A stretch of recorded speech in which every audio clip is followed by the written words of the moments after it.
नमस्कार साथियों, कुछ बात करें यूट्यूब चैनल पर फिर एक बार आपका बहुत बहुत स्वागत है। पैसा बड़े से बड़े लोगों की नीयत डुला देता है। अर्थ बड़े से बड़े, महान से महान समझे जाने वाले लोगों के मनोबल को कमजोर कर देता है। इस बात को अगर हम समझना चाहते हैं तो हमें बहुत अच्छा उदाहरण महाभारत में मिलता है। महाभारत का जो भीष्म पर्व है और उस भीष्म पर्व का जो 43वां अध्याय है, उसमें एक बहुत सुंदर तरीके से इस बात को व्याख्यायित किया गया है कि जब कौरव और पांडवों का युद्ध बिल्कुल होने ही वाला था, तब युधिष्ठिर अपने रथ से उतर करके भीष्म पितामह की ओर चल दिए। जब वो भीष्म पितामह की ओर चल दिए तो उनके चारों भाई अर्जुन, भीम, नकुल और सहदेव भी उनके पीछे पीछे चल दिए। उनको समझ में नहीं आया कि आखिर युधिष्ठिर अब इस समय कौरवों की सेना के अंदर, यानी कि हमारे विरोधियों, हमारे शत्रुओं की सेना के अंदर करने क्या जा रहे हैं। युधिष्ठिर अपने अस्त्र शस्त्र त्याग करके भीष्म पितामह के पास पहुंचे और भीष्म पितामह से कहा कि पितामह, आपसे मैं युद्ध करने की आज्ञा लेने आया हूं और मुझे बताइए कि मैं आप सहित कौरवों की सेना को किस तरीके से विजय प्राप्त कर सकता हूं। भीष्म पितामह ने युधिष्ठिर से जो बात कही वो बहुत ध्यान देने वाली है। उन्होंने कहा कि मैं मजबूर हूं, जो दुर्योधन की तरफ से, कौरवों की तरफ से तुमसे युद्ध कर रहा हूं।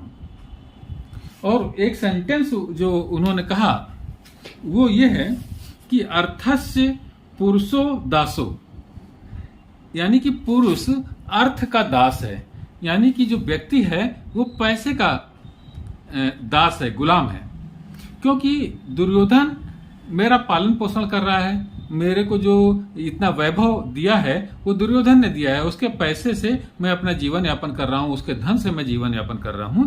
इसलिए मुझे युद्ध तो दुर्योधन की तरफ से ही करना है, लेकिन तुम विजयी हो इस बात का आशीर्वाद मैं तुम्हें देता हूं।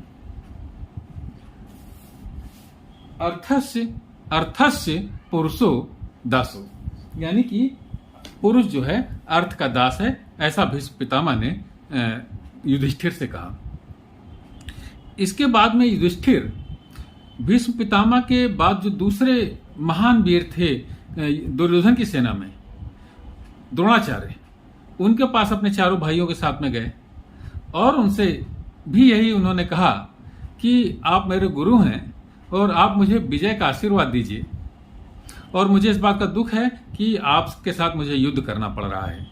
द्रोणाचार्य ने भी बिल्कुल यही बात कही, अर्थस्य पुरुषो दासो, यानी कि मैं धन के द्वारा, धन के माध्यम से दुर्योधन के द्वारा दास बना लिया गया हूं। उसके द्वारा दी गई समृद्धि, उसके द्वारा दिया गया धन, उससे मैं अपना जीवन यापन कर रहा हूं।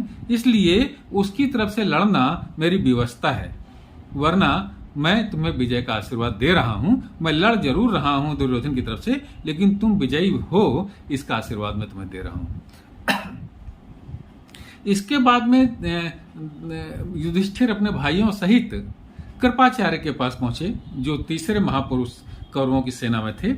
उन्होंने भी यही बात कही कि अर्थस्य पुरुषो दासो, यानी कि मनुष्य अर्थ का दास है।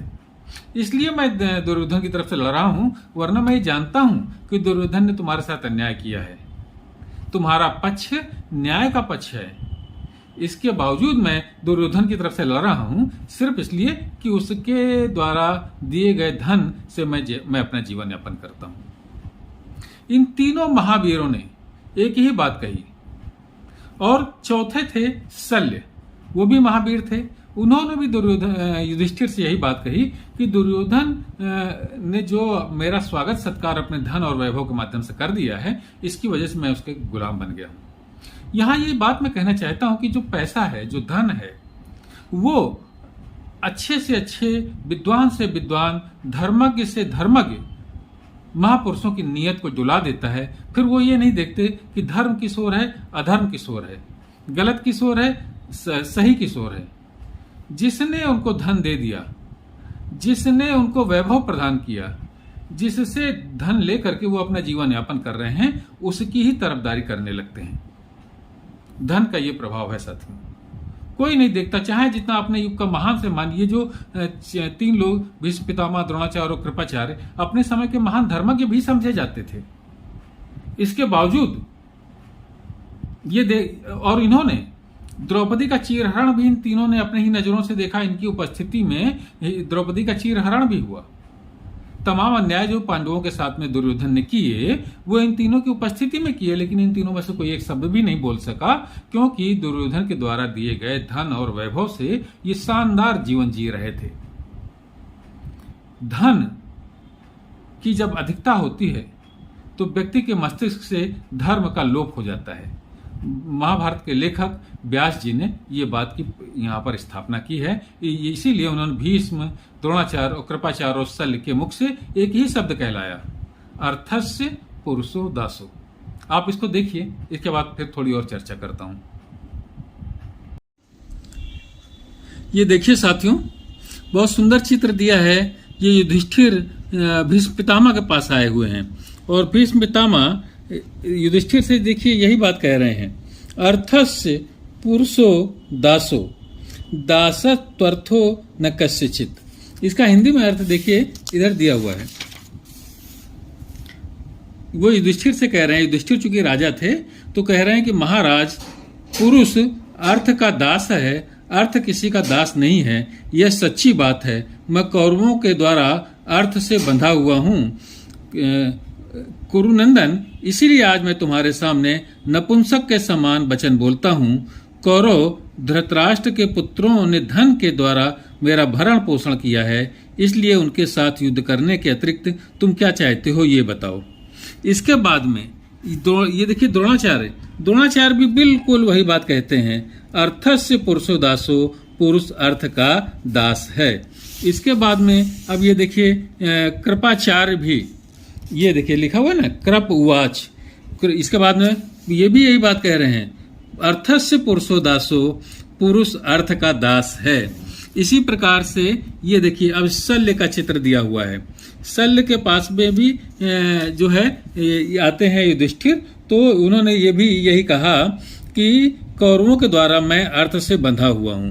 यानी चारों महारथी महान विद्वान थे और महान धर्मज्ञ थे, इसके बाद भी वो कहते हैं मैं अर्थ के द्वारा दुर्योधन से बंधा हुआ हूं।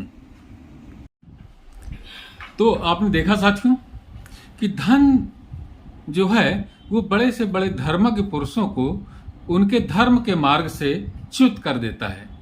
भीष्म पितामह, जिनको कि महाभारत में सर्वाधिक सम्मान, श्री कृष्ण के बाद सर्वाधिक सम्मान जिन्हें दिया गया है, वो भी कहने लगे कि दुर्योधन के द्वारा मैं धन के द्वारा, उसके धन से मैं बंध गया हूं, इसलिए उसकी तरफ से युद्ध कर रहा हूं। द्रोणाचार्य ने भी यही कहा, कृपाचार्य ने भी यही कहा, शल्य ने भी यही कहा। इसका मतलब यह है कि उनके मन में तो था कि पांडव विजयी हों, लेकिन दुर्योधन ने जो धन उन्हें दिया था उसके कारण वो दुर्योधन के सारे अन्याय का समर्थन करते रहे। इससे एक बात और हमें समझ में आती है कि अगर हमें धन की आवश्यकता कभी पड़े भी किसी से लेने की, तो ऐसे व्यक्ति से हमें धन लेना चाहिए जिसके की कार्यों का हम समर्थन कर सकें, वरना हमें अनीति का साथ देना पड़ेगा। दूसरी बात यह कि अपने से बड़े बुजुर्गों का विरोध अगर हमें कभी करना पड़ जाए, जैसे कि युधिष्ठिर ना चाहते हुए भी भीष्म पितामह, द्रोणाचार्य, कृपाचार्य आदि से उन्हें युद्ध करना पड़ा, तो हमें उनका विरोध करने के लिए उनसे आज्ञा ले लेनी चाहिए, तभी हमें सफलता मिलती है। ये बात भी विनम्रता की है जो कि महाभारत के द्वारा हमें बताई गई है। तो साथियों, आज की चर्चा में बस इतना ही। कल किसी और मुद्दे पर आपसे बात करूंगा। तब तक के लिए जय हिंद, वंदे मातरम।